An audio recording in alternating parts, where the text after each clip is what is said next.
നമസ്കാരം, ഇൻസൈഡിലേക്ക് സ്വാഗതം. കോവിഡ് പൊട്ടിപ്പുറപ്പെട്ടതും ജനങ്ങൾ വീടിനുള്ളിൽ തടവറയിൽ കഴിയുന്നത് പോലെ കഴിയേണ്ടി വന്നതും ഒട്ടനവധി ആളുകളെ, വേണ്ടപ്പെട്ടവരെ ഒക്കെ തന്നെ നമുക്ക് നഷ്ടമായതും എവർക്കും അറിയാവുന്നതാണ്. എന്നാൽ കോവിഡിന് ശേഷം പലതരത്തിലുള്ള ആരോഗ്യ പ്രതിസന്ധികൾ, ബുദ്ധിമുട്ടുകൾ, ശ്വാസകോശ സംബന്ധമായ അസുഖങ്ങൾ ബാധിച്ചവർ, മറ്റ് അലർജികൾ ബാധിച്ചവർ, അങ്ങനെ പല കാര്യങ്ങളും ഒരുപക്ഷെ നമ്മുടെ സുഹൃത്തുക്കൾ വഴിയോ ബന്ധുക്കൾ വഴിയോ ഒക്കെ തന്നെ കേട്ടറിഞ്ഞിട്ടുണ്ടാകും.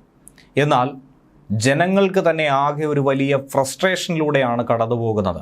ഈ സ്ട്രെസ്സിന് പകരമായി മറ്റുള്ളവരെ ഉപദ്രവിച്ച് ആനന്ദം കണ്ടെത്തുന്നു എന്നുള്ള വലിയ നടുക്കുന്ന റിപ്പോർട്ട് കൂടിയാണ് പുറത്തു വരുന്നത്. കോവിഡ് കഴിഞ്ഞതിന് ശേഷം, കോവിഡാനന്തരം കേരളത്തിൽ സ്ത്രീകൾക്ക് നേരെയുള്ള ഗാർഹിക അക്രമങ്ങളാണ് ഇരട്ടിയായി വർദ്ധിച്ചിരിക്കുന്നത്. ആഭ്യന്തര വകുപ്പ് പുറത്തുവിട്ടിരിക്കുന്ന കണക്കനുസരിച്ചാണ് ഇക്കാര്യം മനസ്സിലാക്കാൻ കഴിയുന്നത്. സ്ത്രീധന പീഡന മരണനിരക്ക് ഉൾപ്പെടെ ഉയർന്നു തന്നെ നിൽക്കുന്ന ഒരു സ്ഥിതിവിശേഷത്തിലേക്കാണ് പോയിക്കൊണ്ടിരിക്കുന്നത്. ഇക്കഴിഞ്ഞ 8 വർഷത്തിനിടയിൽ സംഭവിച്ച കാര്യങ്ങൾ പരിശോധിക്കുമ്പോഴാണ് ഇങ്ങനെയുള്ളൊരു വലിയ വർധനവ് നമുക്ക് കാണുവാൻ സാധിക്കുന്നത്.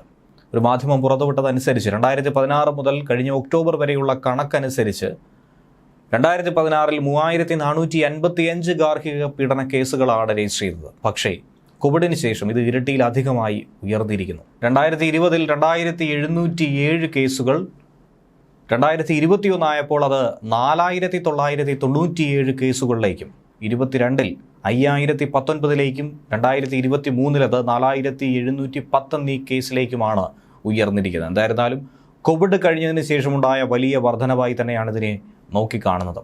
2020 8 സ്ത്രീധന പീഡന മരണങ്ങൾ റിപ്പോർട്ട് ചെയ്യുന്നു.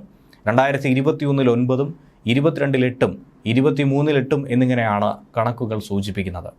സ്ത്രീകൾക്കും കുട്ടികൾക്കുമെതിരായിട്ടുള്ള അതിക്രമങ്ങളാണ് വലിയ തോതിൽ വർദ്ധിക്കുന്നതെന്നാണ് മനസ്സിലാക്കാൻ കഴിയുന്നത്. ഈ ആക്രമണങ്ങൾക്കെതിരെയും മോശം പ്രവർത്തികൾക്കെതിരെയും പ്രവർത്തിക്കുന്ന we the woman of India എന്ന സംഘടന സുപ്രീം കോടതിയിൽ നൽകിയ റിട്ട് ഹർജിയിൽ നൽകിയ റിപ്പോർട്ടിലാണ് സംസ്ഥാന ആഭ്യന്തര വകുപ്പ് ഈ ഡേറ്റ പുറത്തുവിട്ടത്. ഗാർഹിക പീഡന നിരോധന നിയമം വളരെ സ്ട്രിക്റ്റായി തന്നെ നടപ്പിലാക്കണമെന്ന കർക്കശമായ ആവശ്യമാണ് ഹർജിക്കാർ മുന്നോട്ട് വച്ചിരിക്കുന്നത്. അതല്ല എങ്കിൽ ഒരു തരത്തിൽ നമുക്കിതിനെ പിടിച്ചു കെട്ടാനോ ഇതിൻ്റെ ഭവിഷ്യത്തുകളെ മറച്ചു പിടിക്കാനോ സാധിക്കില്ല. പരാതിപ്പെട്ടവ മാത്രമേ പുറത്തു വന്നിട്ടുള്ളൂ. പരാതിപ്പെടാത്തതും കണ്ണീര് കുടിക്കുന്നതും ഇത്രയും കാലത്തോളം കടിച്ചു പിടിച്ചു നിൽക്കുന്നവരുമായിട്ടുള്ള ഒട്ടനവധി ആളുകളാണ് ഇപ്പോഴും നമ്മുടെ സമൂഹത്തിലുള്ള, നമ്മുടെ ചുറ്റുപാടുമുള്ളത്.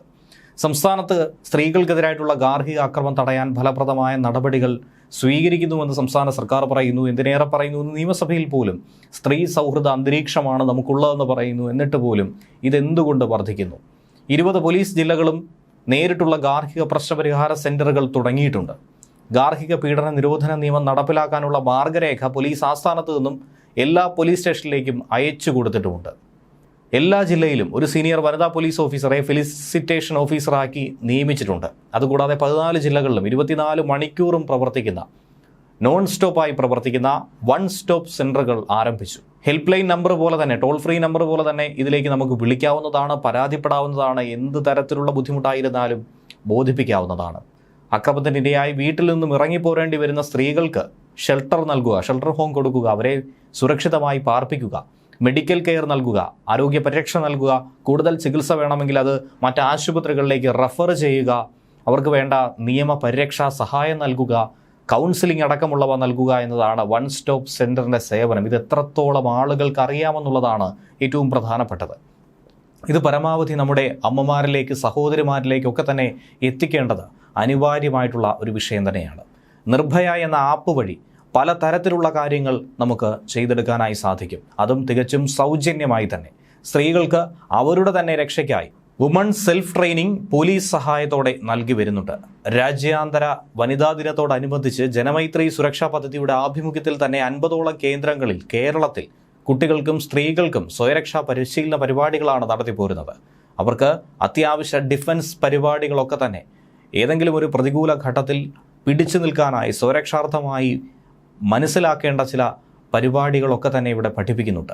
പോലീസിലെ വനിതാ ഉദ്യോഗസ്ഥർ സൗജന്യമായി പരിശീലനം കൊടുക്കുന്നുണ്ട്. ഇതുവരെ 8500ഓളം വനിതകൾ മാത്രമാണ് പങ്കെടുത്തത്. വിങ്സ് വുമൺ സേഫ്റ്റി എക്സ്പോ കഴിഞ്ഞ വർഷം തന്നെ സംഘടിപ്പിച്ചു. വുമൺ പോലീസിംഗ്, ചിൽഡ്രൻ പോലീസിംഗ് എന്നിവയെ പറ്റിയും ഒക്കെ തന്നെ സോഷ്യൽ മീഡിയ വഴി റീലുകളിലൂടെ എങ്ങനെ ജനങ്ങളിലേക്ക് പരമാവധി എത്തിക്കാം അതൊക്കെ തന്നെ ചെയ്തുകൊണ്ടിരിക്കുകയാണ്. ന്യൂസ് ഡെസ്ക് മലയാളി വാർത്ത ഇൻസൈഡ്.